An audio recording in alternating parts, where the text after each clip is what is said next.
A few months back in May, I looked at the relatively unknown, well, to me, phenomenon of Dogman. This werewolf-like creature supposedly haunts the forests of Michigan and Wisconsin, as well as plenty of other areas, and has for a very long time, indeed with reports dating back centuries. Since that time, I reported on a supposed werewolf sighting in the UK last week and kept my ears open for any news on Dogman in the States. Just this week, I came across an intriguing headline and decided that for this episode, we'll revisit the Dogman and talk all about what's new on it. So join me for Dogman Revisited on this episode of The Weekly Strange.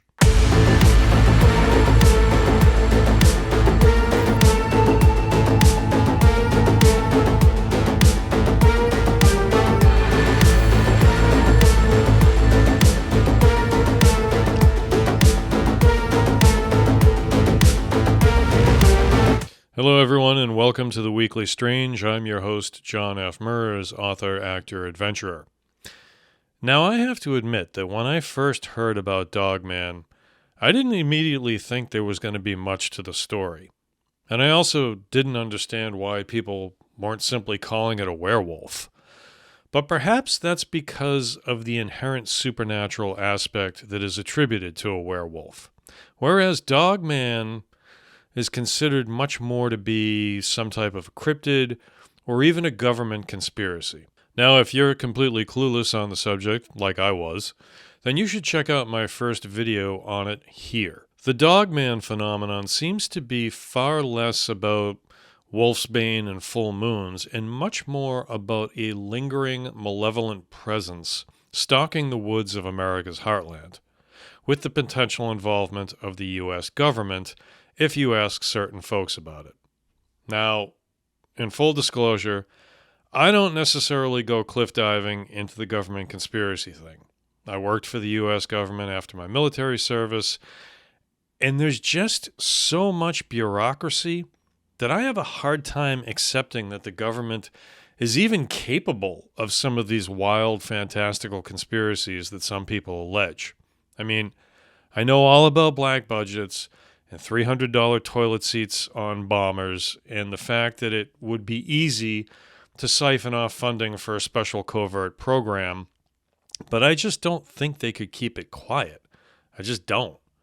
I'd be far more likely to believe that a billionaire who flies under the radar could bankroll a covert program and make it look like it was a government running things. They've got plenty of money and no threat of oversight. I mean, we know that the Mexican drug cartels pay off federal and local law enforcement in places. What's to stop a billionaire from having federal agents on the payroll who can show up, intimidate, and exert influence to keep witnesses quiet when necessary? That, to me, is a far likelier and much more probable scenario than a bunch of people in the government running things. But hey, that's just me. And I'm open-minded enough to say that I could be completely wrong about it, too. And in the interests of providing enough context and information for all of you, I'm happy to repeat the stories of people who have supposedly had encounters with this creature and the after effects and let you make up your own mind. Because some of these encounters are, let's be honest, pretty damn terrifying. And if there is truth to them, then that only enhances the need to understand and fully comprehend what it is we're dealing with. Now, for today's revisit with Dogman, I'm going to be concentrating on the area of Manistee National Forest in Michigan, which is in the western part of the state, only about 15 miles from the banks of Lake Michigan in the Lower Peninsula. Now, this is a huge swath of forest comprising over 500,000 acres, and it was created in 1938, but later merged with Huron National Forest, bringing the total size to almost 1 million acres of land. And basically, if you look at a map of the Lower Peninsula of Michigan and focus on the western part, you'll see this great big green glob on the map. That's the massive area that we're talking about today. Now, Manistee is a hotbed for Dogman activity, so much so that a number of documentaries have been filmed there over the last several years. Just do a search out here on YouTube with Dogman Manistee, and you'll have plenty of material to watch. But according to a new news report, there has been so much interest in the Dogman phenomenon that the local economy has been enjoying quite a boost. In fact, because so many people have been flocking to this area to try reporting on Dogman, talking about it, the towns around and inside of the Manistee area have seen a 40% surge in their local economies as people purchase trail cams, thermal detectors, and more to aid in their search for the creature. Dogman Tourism, as it's now being called, is bringing in a lot of outside curiosity seekers and genuine researchers at the same time. Local wildlife researchers and naturalists say that the effect of so many trail cams being set up is that it helps them better understand the ecosystem of the forest with regard to non-cryptid species, which is a good thing. What's not a good thing is that by virtue of the fact that there are so many people going there, it's likely that one of two things will end up happening. Either Dogman moves on to a less crowded area, or the chances of a potentially hostile encounter increase, with or without video photographic evidence to back it up. So why Manistee? What is it about the area that has attracted so much interest in Dogman? Well, much of it has to do with the encounter that a man named Joe Barger had back in 2017. Barger was a truck driver doing a fairly routine haul of paper on a route that took him through the Manistee National Forest. On this particular trip, he was hauling 43,000 pounds of paper, a load which would typically require a Class 8 truck, so something on the order of a fairly substantial rig. Joe states that he was driving a day cab, so he was going home every night rather than being on the road for days at a time. He had only just started the drive when he noticed that he had an air leak, not from the tires, but from the rear brake system, which on a Class 8 rig is considered a serious safety issue.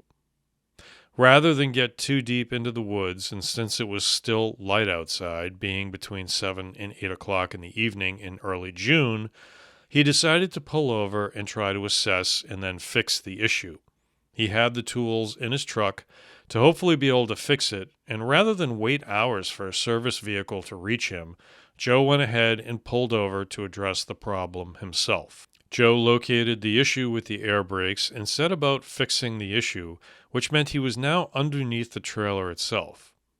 As he was working, he started hearing what he called a vocalization that was strange sounding. At first, he dismissed it as being nothing, but then as he continued working, he started getting a bad feeling in his gut, just this uneasiness with something in his environment. As he poked his head out from underneath the trailer trying to figure out what was going on, he caught glimpses of movement and shadow. Now, Manistee has a known black bear population, so at first Joe just figured that this was a bear.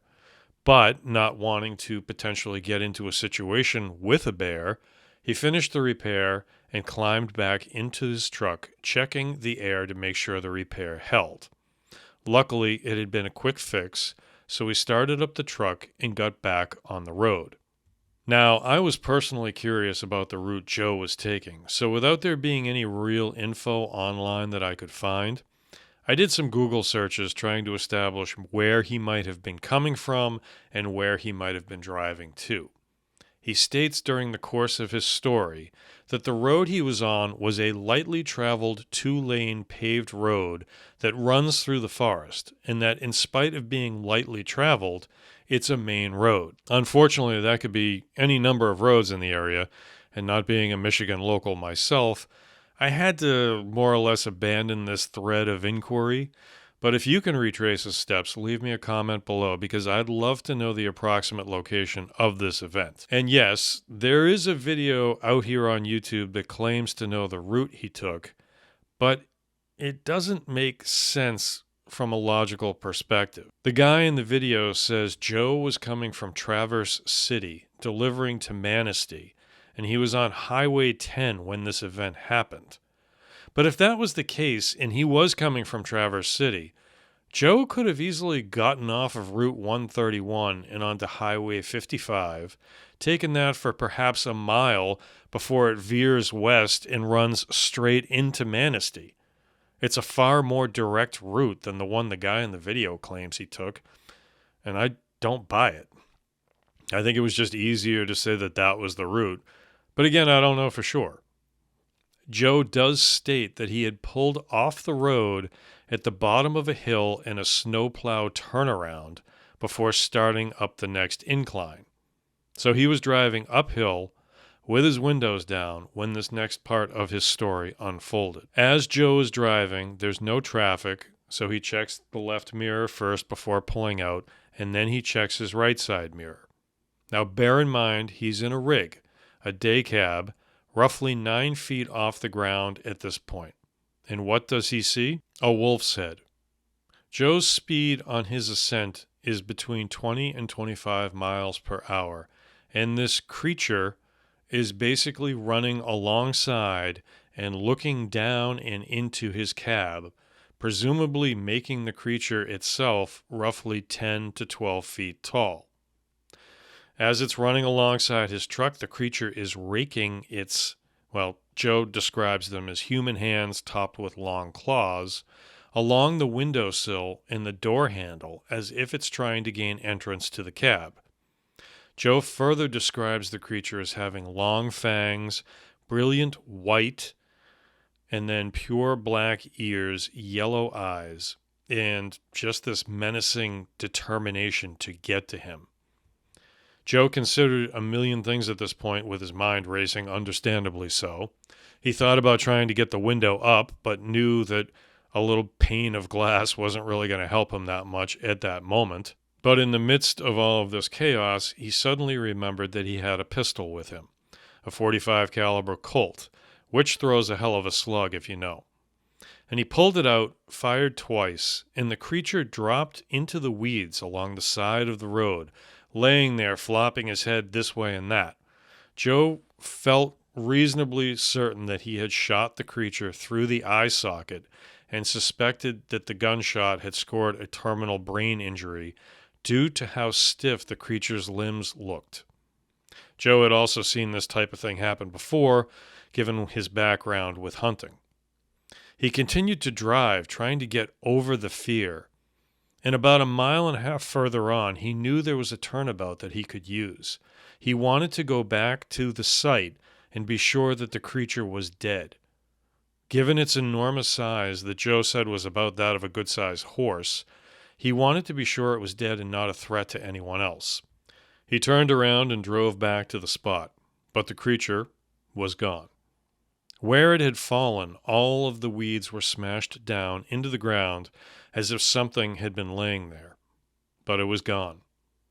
Instead, there was a Jeep parked there with a man and a woman inside who said they had seen what they thought were two bears fighting, so they'd stopped to watch. After Joe asked if they needed help, they didn't, and they went their separate ways, with Joe eager to get home and put the night's events behind him. Now that's Joe's encounter in a nutshell.